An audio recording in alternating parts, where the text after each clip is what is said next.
وصلی اللہم صلی علی سیدنا سفینا حبیبنا نبینا مولانا محمد بارک وسلم صلو علیہ صلاۃ و سلام علیک یا رسول اللہ صلی اللہ تعالیٰ علیہ وسلم۔ کل کے نشست میں تھے شرائط نماز میں سے طہارت اور ستر عورت، یہ دو مکمل ہو چکا تھا۔ آج کے ہیں وقت وہ ہے کہ یعنی کہ جو وقت پر نماز ادا کیا جاتا ہے، نہ کہ وقت سے پہلے نہ کہ وقت کے بعد۔ اگر وقت سے پہلے اذان اگر کسی نے دے دیا بھول سے تو پھر اذان نہیں مانی جائے گی، وقت ہونے کے بعد اگر اذان دے دیا تو پھر اذان مانی جائے گی۔ مثال کے طور پر ظہر کا مان کے چلو، ظہر میں اب بہت اچھا اس میں سمجھ بھی آ جائیں گے۔ ظہر کا وقت مان کے چلو یہاں پہ 12:40 پہ شروع ہوتا ہے،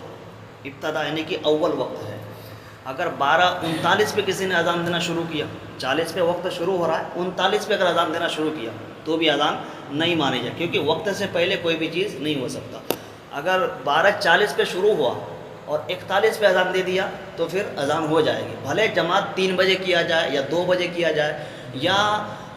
عصر کا وقت سے پہلے جماعت کیا جائے، جماعت کبھی بھی کر سکتے ہیں۔ اور اس میں ظہر میں کیا ہے کہ جماعت موسم گرما میں یعنی کہ آخری وقت میں پڑھنے کے لیے کہا ہے، یعنی کہ تھوڑا وقت کو لیٹ کرو کیونکہ اس وقت موسم تھوڑا سا ٹھنڈا ہو جائے۔ اور موسم سرد میں کہ ظہر کی نماز پہلے وقت میں پڑھنے کے لیے کہا گیا ہے۔ اسی طرح سے نماز فجر کا حکم وہی ہے کہ نماز فجر جو ہے ہمیشہ یعنی کہ آخری وقت میں اتنا لیٹ پڑھو کہ اجالا خوب ہو جائے اور اجالے میں فجر کی نماز ادا کرنے کے لیے کہا، پھر اتنا بھی یعنی کہ وقت زیادہ بھی نہ ہو کہ جس سے کراہیت آ جائے۔ اب اس میں وقت میں فجر کی نماز کے بارے میں ایک مسئلہ بتا رہا ہوں میں کہ بعض لوگ جیسے کہ فجر کی نماز میں وہ شامل کب ہوا، اتنے وقت میں آیا کہ دونوں رکعت مکمل ہونے والے تھے۔ اب وہ جیسے اگر جیسے امام صاحب نے پہلی رکعت کے لیے نیت مانگا، بندہ آیا وضو کیا، وضو کرنے کے بعد اگر وہ 2 رکعت سنت پڑھ کر کے جماعت میں شامل ہو سکتا ہے آرام سے بالکل، صرف اگر اتنا بھی مل جائے، صرف اتحیات و رسول تک پڑھنے کا اگر بھی ٹائم ملے تو وہ پہلے سنت کو پڑھے، صرف فجر کی نماز کے لیے ہے۔ بعض لوگ کیا کہتے ہیں کہ جماعت کھڑے ہو گئے، وہ آئے تو سیدھا کیا کہتے ہیں سنت کو نہیں پڑھتے، وہ ڈائریکٹ جماعت میں شامل ہو جاتے ہیں۔ اگر جماعت میں شامل ہو گئے تو آپ کو تو وہ جماعت کا ثواب تو ملے گا ہی ملے گا، اس میں کوئی حرج نہیں، لیکن جو سنت چھوٹے ہیں، سنت آپ کو پڑھنا کب ہے؟ جیسے اگر جماعت میں شامل ہو گئے فجر میں، سنت کتنے وقت میں پڑھنا ہے یہ آپ لوگ پہلے جواب دیں پھر میں بتاؤں گا۔ فجر کے فوراً بعد پڑھیں گے یا سورج نکلنے کے 20 منٹ بعد پڑھیں گے؟ بعض لوگ کیا کرتے ہیں کہ وہ جماعت میں شامل ہو گئے اور جیسے دعا ہونے کے بعد وہ پیچھے جا کر کے پھر سنت پڑھتے ہیں، تو پھر وہ نہیں ہوگا، کیونکہ سورج نکلنے کے 20 منٹ کا انتظار کریں، یا آپ وہ مسجد میں انتظار کریں، اگر وقت ہے آپ کے پاس تو مسجد میں بیٹھ کر کے تھوڑا حمد و ثنا کریں، اللہ تعالیٰ کچھ تسبیح پڑھے، پھر اس کے بعد 20 منٹ ہو جائے سورج نکلنے کے، جماعت کے نہیں، سورج نکلنے کے، مان کے چلو جماعت 5:40 پہ ہو رہے ہیں، اب سورج 6 بجے نکل رہے ہیں، اب 6 بجے سے 20 منٹ کا ہم انتظار کریں گے، 6:21 پہ ہم نماز کو شروع کریں گے، 20 منٹ کا وقفہ ہے۔ اسی طرح سے تو اگر فجر میں اگر آئیں تو آپ کو اگر پہلے دیکھنا ہے کہ اگر ہمیں 2 رکعت سنت پڑھ لوں تو مجھے جماعت تو مل جائے گی نا، اگر جماعت نہیں ملنے کا چانس ہے تو پھر آپ پہلے جماعت میں شامل ہو جائیں، جماعت ملنے کا چانس ہے تو پہلے آپ یعنی کہ سنت پڑھ لیں، اگر اتنا ہی ملے کہ صرف اتحیات پڑھنے کو بیٹھ کے مل گئے تو پھر اتحیات پڑھ کے امام صاحب سلام پھیریں گے، اور ایک طرف ایک مسئلہ اور اسی سلام میں آ گیا، کچھ لوگ ابھی سوال کیے تھے کچھ دن پہلے کہ امام صاحب نے سلام پھیرے تو ہمیں اٹھنا کب ہے، اس کو اٹھنا کب ہے؟ جیسے امام صاحب نے سلام پھیرا، السلام علیکم ورحمۃ اللہ، السلام علیکم ورحمۃ اللہ، اب جس کو مشبوق کہتے ہیں یعنی کہ جس کے 1 رکعت 2 رکعت 4 رکعت جو بھی نماز میں چھوٹا، اب اس کو اٹھنا کب ہے؟ یا ایک سلام ہم نے پھر لیے السلام علیکم ورحمۃ اللہ، اسی وقت اٹھنا ہے کہ دونوں سلام میں اٹھنا ہے؟ نہیں، دونوں سلام میں نہیں اٹھنا، ایک سلام، ہاں ایک سلام جیسے مکمل ہوا، ایک سلام مکمل، جیسے ہم نے ابھی مان کے چلو کسی نے میرے پیچھے نماز پڑھے، اس کی رکعت چھوٹی ہے، اب ہم سلام پھر رہے ہیں السلام علیکم ورحمۃ اللہ، یہ سلام اس کو پورا سننا ہے، میرا ایک طرف کا سیدھے ہاتھ والا طرف پورا سلام کو سننا ہے۔ اب دوسرا سلام کا وہ انتظار کریں، دوسرا سلام السلام علیکم، اب اچھا یہاں پہ مسئلہ کیا ہے؟ ہاں شروع میں اٹھنا، ہاں مسئلہ کیا ہے؟ ایک سلام پہ اٹھنے سے منع کیا نہ دوسرے میں اٹھنے سے منع کیا، ہاں سجدہ سیو کا جو وسوسہ مسئلہ جو ہے، ہاں سجدہ سیو مان کے چلو کہ بھائی اب کسی نماز میں غلطی ہو گئی، سجدہ سہو کی ضرورت ہے. کبھی کبھی ایسا ہوتا ہے کہ سجدہ سہو عام ہو جاتا ہے، سب کو پتہ ہے کہ نہیں اس بار سجدہ ہونا ہے اس نماز میں. بعض دفعہ ایسا ہوتا ہے کہ جو غلطی ہو وہ صرف امام صاحب کو معلوم ہوا. اب امام صاحب کو جو غلطی معلوم ہے باقی مقتدی کو نہیں معلوم. وہ غلطی کیسا ہوگا؟ جیسے کہ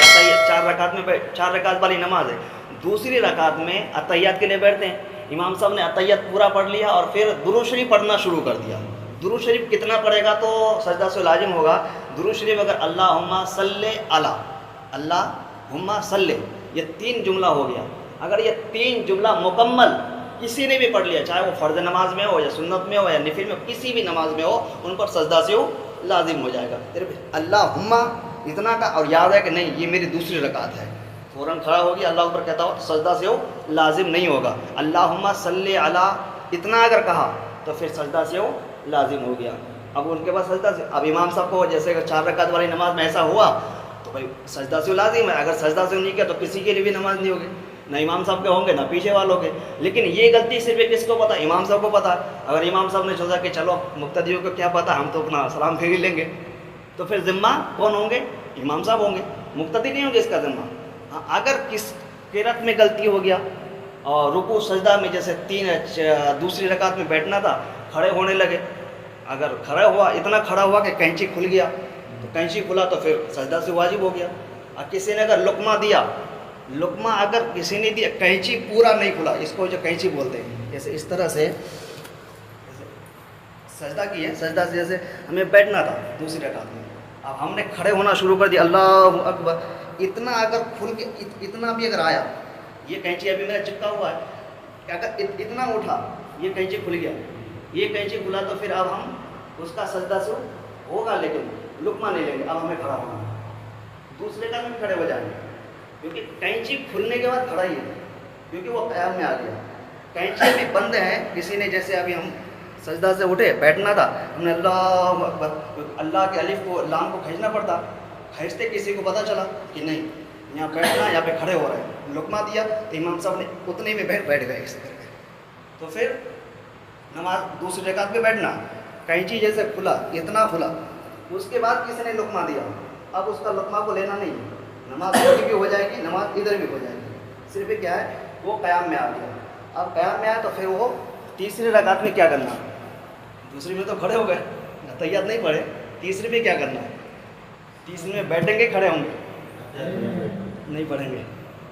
تحیات تو ہمارا چھوٹ گئی، وہ تحیات چھوٹا، وہ سجدہ سے ہمارا تو وہ تو مکمل ہو جائے گا. تیسری کا جو طریقہ ہے اس میں تو کھڑا ہونا ہی ہے. تیسرا کا جو طریقہ ہے اس میں تو کھڑا ہونا، چاہے ہم بیٹھتے یا نہ بیٹھتے، کیونکہ جو ہمارا چھوٹا وہ غلطی ہوا، غلطی کا ہم سجدہ سے کریں گے، سجدہ سے ہمارا ادھر مکمل ہو جائے گا. تیسرا میں کھڑا ہونا، پھر تیسرے میں کھڑے ہوئے چوتھے رکعت میں بیٹھ کر کے اتحیات پڑھنا ہے پورا. اتحیات پڑھ کے ایک طرف سلام پھر کے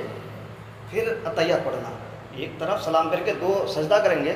2 سجدہ کیے، 2 سجدہ کے بعد ایک پھر دونوں اتحیات پھر دوبارہ پڑھیں گے، اتحیات درود شریف دعائے معصومہ، تینوں چیز پڑھنے کے بعد پھر سلام پھیریں گے، پھر نماز مکمل ہوگی. تو اسی طرح سے اگر قرات میں، اب قرات میں کیسا ہوتا ہے کہ قرات میں فرض اگر ادا ہو گیا، فرض قرات اگر ادا ہو گیا، اس کے بعد اگر غلطی ہوا تو سجدہ سے نہیں ہوگا. فرض ادا ہونے میں صرف 3 چھوٹی آیت تک پڑھا تو نماز ہو جائے گی. اب امام صاحب قرات کر رہے تھے ایسی جگہ پہ کہ مقتدی کو یاد ہی نہیں ہے. قرآن شریف سے اگر ہر کسی کو یاد نہیں ہے، بہت سارے ایسے صورت، بہت سارے ایسی آیتیں، اب مقتدیوں کو یاد نہیں ہے. امام صاحب اگر قرات کر رہے ہیں، جیسے مان کے جو الم تری کیف بولے تھے سمجھنے کے لیے، الم تری کیف اگر کسی کو یاد نہیں ہے، امام صاحب قرات کر رہے تھے، امام صاحب نے الم تری کیف فعل ربک باصحاب الفیل، اب باصحاب الفیل میں اٹک گیا. اب اٹکنے کے بعد پھر امام صاحب پھر پیچھے آ رہے ہیں، الم تری کیف فعل ربک باصحاب الفیل،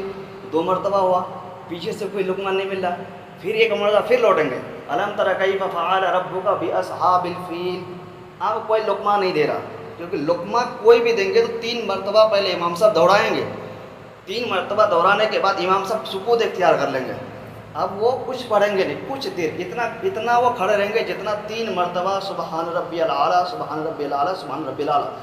3 مرتبہ انتظار کریں گے. 3 مرتبہ پڑھے تو اتنی مرتبہ پڑھنے کے مطابق انتظار کر رہے ہیں. اب کسی نے لقمہ نہیں دیا تو امام صاحب رکوع سجدہ کر کے نماز کو مکمل کریں گے. اب اس میں کیا ہوگا، اس میں سجدہ سے وہ لازم نہیں ہوگا، کیونکہ 3 آیت کے بعد چھوٹی 3 آیت 29واں پارہ میں ہے، صرف 4 لفظ کی ہے، اتنی سی ہے، بس اتنی آیت ہے، تو اتنی آیت میں وہ 3 آیت مکمل ہوتا ہے۔ اتنی آیت کے برابر کسی نے اگر تیرت کیا، یا وہ سنت نماز میں ہو، نفل میں وتر میں ہو، یا واجب کیا فرض نماز میں ہو، تو نماز ہو جائے گا، سجدہ سہو کی ضرورت نہیں پڑے گی۔ ہاں 3 آیت سے کم میں اگر اس نے اٹکنے کے بعد اب کوئی لقمہ بھی نہیں دے رہا، کوئی نہیں لقمہ دے رہا، کسی کو یاد بھی نہیں ہے، تو اب امام صاحب وہاں کیا کریں گے، 3 آیت سے کم ہے تو پھر امام صاحب کوئی دوسری صورت کا منتخب کریں، جو صورت ان کو یاد ہے وہ دوسری صورت پڑھ کے رکوع سجدہ پھر پوری نماز مکمل کریں گے۔ اب ان پر کیا ہوگا، سجدہ سے وہ لازم ہو جائے گا، چاہے وہ کوئی بھی ہو، چاہے وہ منفرد نماز پڑھنے والے ہو یا جماعت سے نماز پڑھنے والا ہو، کوئی سا بھی نماز ہو، یہاں صرف فرض نماز جماعت کے ساتھ کا مسئلہ نہیں ہے، چاہے کوئی بھی ہو کیسے بھی ہو، تو اب ان پر سجدہ سے وہ لازم ہوگا، کیونکہ اس نے ایک تو صورت بدلا، صورت بدلنے کے وجہ سے جو ہے ایک ان پر وہ سجدہ لازم ہوا، اور اس کو جو یاد نہیں تھا، جو یاد نہیں ہوا وہ 3 آیت سے کم تھے، تو دونوں کے ایک ہی سجدہ ہو جائے گا، یعنی کہ ایک ہی بار 2 سجدہ کریں گے تو دونوں کا مینٹیننس ہو جائے گا، دونوں کا مکمل ہو جائے گا۔ اب ہم یہ نماز پڑھتے رہتے ہیں، ہمارا ایک صورت ایک ہی صورت، ہاں الحمدللہ کا ہے کیا، اللہ کا ہے کیا، تو سورہ اپنا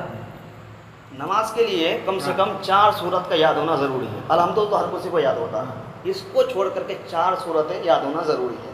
چھوٹی چھوٹی سے یاد کر لو، جیسے اگر میں چھوٹی بات ہو جیسے الحم تر کیفا یاد کر لو، لیلا فی قریشن یاد کر لو، اور اس کے بعد ایک تبت یدا یاد کر لو، ایک قل اللہ احد کر لو، یہ چھوٹی، اور یہ ترتیب بھی ہے۔ پھر نماز میں ترتیب بتایا گیا ہے، پہلی صورت بڑی ہونا چاہیے، دوسری میں چھوٹی ہونا چاہیے، تیسری میں اور چھوٹی ہونا چاہیے، چوتھی میں اور چھوٹی ہونا چاہیے، 4 صورتیں کم سے کم یاد ہوں۔ اگر کسی کو یاد نہیں ہے، ایک ہی صورت اگر یاد ہے، الحمد شریف ہر رکعت میں تو پڑھنا ہی پڑتا ہے، چاہے وہ جماعت سے ہو یا تنہا ہو یا کوئی سی بھی نماز میں ہو، اگر ایک ہی صورت یاد ہے تو پھر آپ کو ایک ہی صورت ہر رکعت میں پڑھنا پڑے گا، ایک ہی صورت سے نماز ہو جائے گی۔ لیکن یہ کام چلاؤ کے لیے ہیں، ہمیشہ کے لیے نہیں ہے، لیکن آپ پر پھر لازم ہوتا ہے کہ آپ یاد کریں۔ جیسے دعائے قنوت والا مسئلہ ہے نا، وطر والا مسئلہ ہے، دعائے قنوت اگر کوئی نماز پڑھنا شروع کیا تو 40 دن ان کے لیے معاف ہے، 40 دن چھوٹ ہے۔ اب 40 دن کیا پڑھ سکتے ہیں، اللہم ربنا آتینا، اللہم ربنا آتینا، وہاں پہ لفظ اللہم کو لگانا پڑے گا۔ اگر یہ بھی یاد نہیں ہے، صرف اللہم اغفر لی، کیا پڑھنا ہے، اللہم اغفر لی، اتنا پڑھ کے تیسری رکعت میں جو ہے اپنا رکوع سجدہ کر سکتے ہیں۔ یہ وطر میں، یہ صرف 40 دن کے لیے مہلت ہے، 40 دن کے بعد پھر آپ ذمہ ہوں گے۔ تو چھوٹی چھوٹی صورتیں یاد کریں، کم سے کم 4 صورت، ہاں یاد کرنا ہے، سمجھو کہ ذمہ داری ہے آپ کے اوپر کہ 4 نماز کے لیے 4 صورت کم سے کم، اگر 4 صورت یاد ہے تو پھر آپ کی نماز مکمل طریقے سے اور قاعدے کے مطابق آپ کی نماز ہو رہی ہے، قاعدے کے مطابق صرف 4 صورت، کیونکہ فرض نماز میں 2 رکعت میں قرأت ہوتے ہیں، فرض نماز میں جیسے کہ عشاء میں ہے، عصر میں ہے، ظہر میں ہے، یہ 2 میں قرأت ہوتے ہیں، دونوں میں صورت ملائے جاتے ہیں، ایک میں صرف الحمد و شریف، چاہے وہ جماعت سے پڑھیں آپ یا الگ سے پڑھیں، جماعت چھوڑ گئی بعد میں پڑھ رہے ہیں تو بھی ان کے لیے ہیں۔ آپ سنت نماز جیسے عشاء کی 4 رکعت سنت پہلے ہیں، ظہر کی 4 رکعت پہلے سنت ہے، عصر کی 4 رکعت پہلے سنت ہے، اس میں چاروں میں تو صورت ملانا ہے، چاروں میں قرأت ہے، پہلی رکعت میں الحمد کے بعد صورت آپ کو ملانا ہے، یا قرآن شریف کی کوئی آیت 3 آیت سے بڑی ہو تو اس کو بھی ملانا ہے، یا پھر دوسری رکعت میں بھی جو ہے وہی ہے، الحمد کے بعد ایک صورت ملانا ہے، تیسری رکعت میں بھی الحمد کے بعد صورت ملانا ہے، چوتھی میں بھی ایک رکعت الحمد کے بعد صورت ملانا ہے۔ سنت کے لیے سنت ہو یا نفل ہو اور وطر ہو، یہ 3 اور 4، ان چاروں میں تینوں میں آپ کو صورت ملانی پڑے گی۔ مغرب میں 3 ہے تو 2 میں صورت ملاتے ہیں، ایک میں صورت نہیں ملاتے، ایک میں صرف الحمد شریف پڑھ کے امام صاحب رکوع سجدہ کرتے ہیں۔ اسی طرح سے منفرد جس کو الگ بولتے ہیں کہ الگ نماز پڑھ رہے ہیں، یا گھر پہ پڑھیں یا مسجد میں آ کے الگ پڑھیں، جماعت چھوٹ گئی تو ان کے لیے بھی یہی حکم ہے کہ 2 رکعت میں قرأت کریں، تیسری اور چوتھی رکعت میں قرأت نہیں، صرف الحمد شریف پڑھ کے رکوع سجدہ کر کے اپنا نماز کو مکمل کریں، یہ طریقہ ہے۔ اور وقت کا خاص خیال ہے، عشاء کا وقت، کچھ لوگ کہتے ہیں کہ عشاء کا وقت کب تک ہے، یا آدھی رات ہے، نصف رات ہے، پون رات ہے کہ فجر تک کا ہے۔ عشاء کا وقت سب سے لمبا ہے، عشاء کا وقت سب سے لمبا ہے، اس کا وقت وقت فجر شروع ہونے تک کا وقت ہے، اور اسی میں نماز تہجد بھی ہے۔ نماز تہجد بہت لوگ کنفیوز ہوتے ہیں کہ نماز تہجد پڑھے کس طرح سے، اس کا طریقہ کیا ہے، کب اٹھیں، کس طرح سے اس کو پڑھنا ہے۔ نماز تہجد کے لیے سونا شرط ہے، سونا شرط ہے۔ سرکار غوث پاک رضی اللہ تعالیٰ نے جو ہے نا نماز تہجد پڑھتے تھے، اور سرکار گھڑی نواز رحمۃ اللہ 40 سال تک جو ہے عشاء کے وضو سے نماز فجر پڑھے۔ اب بعض لوگ اس میں کنفیوز ہیں کہ نماز تہجد کے لیے سونا شرط ہے، تو پھر 40 سال بغیر سوئے نماز کیسے پڑھے؟ بغیر سوئے لیکن سونا شرط ہے۔ سونا اب یہ تھوڑی سونا کہ ہم پورا ایک دم ختم ہو گئے۔ سونے میں سرکار گھڑی نواز یا سرکار غوث پاک یا اللہ والے جو پوری رات عبادت کرتے تھے، اور نماز تہجد تو ان کا عادی تھے، جیسے 5 وقت کی نماز عادی تھے وہ، تو سونے میں آپ لوگ کیا کرتے تھے کہ ایک سجدہ کرتے، سجدہ شکرانہ، اور وہ سجدہ بہت لمبا کرتے تھے، اتنا لمبا کرتے تھے کہ آنکھ جھپکی مارتے تھے، آنکھ جھپکی مارا اور آپ کا جو ہے نیند کا بھی یہ شرط پورا ہو گئے، اور آپ کا وضو بھی نہیں ٹوٹا۔ وضو ٹوٹنے کے لیے نیند کا جھپکی آنا شرط نہیں ہے۔ وضو ٹوٹنے کے لیے اگر اسی طرح سے کوئی اگر بیٹھے ہوئے ہیں، نیند آ رہے ہیں، بار بار ٹپک رہے ہیں، جیسے جمعہ کے دن وہ بار ایسے ہو رہے ہیں، تو ایسے سے وضو نہیں ٹوٹے گا۔ اتنا اگر نیند کا جھونکا آیا کہ بندہ سیدھا زمین پہ جا کے گرا، تو پھر نیند کی وجہ سے وضو ٹوٹا۔ بار بار ایسے سے ہو رہے ہیں، ایسے ہو رہے ہیں، کبھی سنتے ایسے ہو جا رہے ہیں، تو اس سے وضو نہیں ٹوٹے گا۔ وضو ٹوٹنے کے لیے پورا یہ پیٹھ جو ہے ہمارا، یہ پورا زمین کی اتنا کہ ہم جتنا سجدے میں چلے گئے، جتنا ہم سجدے میں چلے، اگر اتنا اگر چلا گیا تو پھر آپ کا وضو ٹوٹ جائے گا۔ ہاں،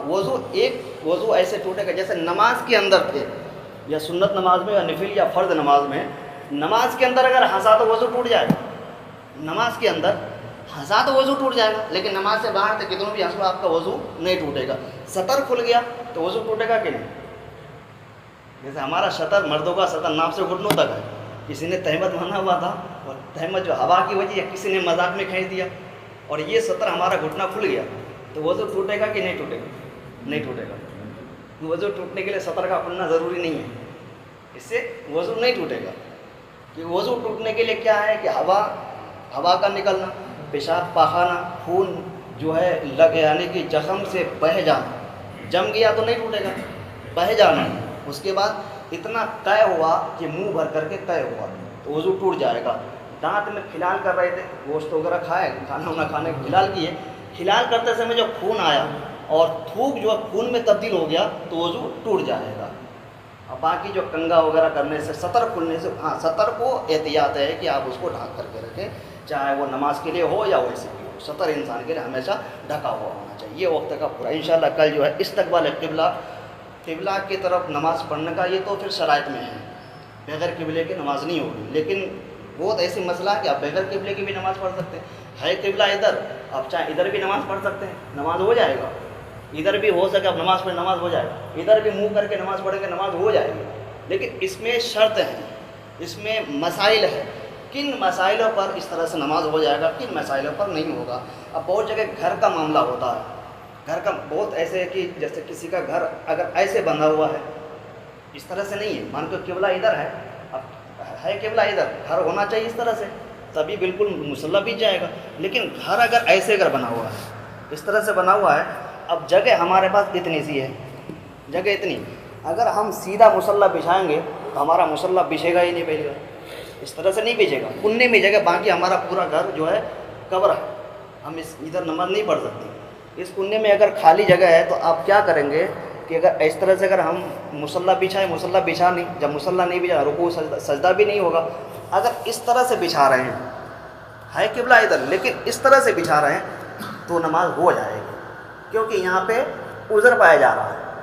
یہاں پہ کیا پایا جائے؟ عذر پایا جائے، عذر کی وجہ سے نماز ہو جائے گی، اگر عذر نہیں تو پھر نماز نہیں ہوگی، راستہ بھٹک گئے، ایسی جگہ پہ پہنچ گئے جہاں سورج نہیں نکل رہا ہے، رات کا وقت ہے، کوئی بتانے والا نہیں ہے، تو بھی نماز ہو جائے گا، لیکن نماز کے درمیان کسی نے آیا اور اس نے آواز لگایا کہ میں ادھر قبلہ نہیں ہے، قبلہ تو ادھر ہے، تو نماز ادھر کو پڑھو، تو نماز کی حالت میں آپ گھوم جائیں گے، نماز ہو جائے گی، نماز ٹوٹے گا نہیں۔ تو اسی طرح سے یہ مسائل ہیں، جیسے راستے میں چل رہے ہیں، مال رکھا ہوا ہے اور مال ادھر سے ادھر بھی نہیں کر سکتے ہیں، یا ایسی جگہ پہ ہیں جب گھوم نہیں سکتے ہیں، تو آپ کا مال جس طرف ہے، مال کے بچانے کی وجہ سے آپ ادھر بھی نماز پڑھ سکتے ہیں۔ مال کا خطرہ ہے، مال اگر پیچھے رکھ کر کے آگے نماز پڑھیں گے، ہو سکتا ہے کوئی مال لے کے اٹھا کے لے کے جائے گا، تو پھر بہتر ہے کہ مال کے پیچھے آپ جا کر کے نماز پڑھ لیں،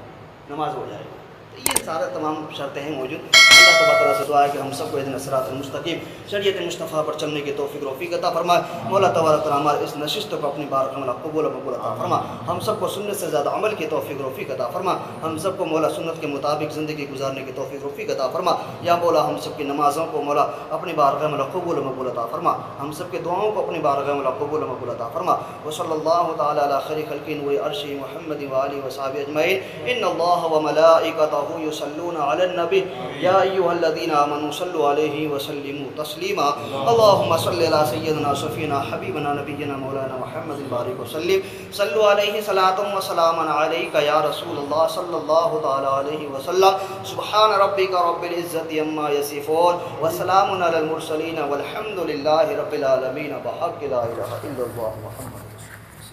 رسول اللہ۔ جی بتائیں۔ فجر نماز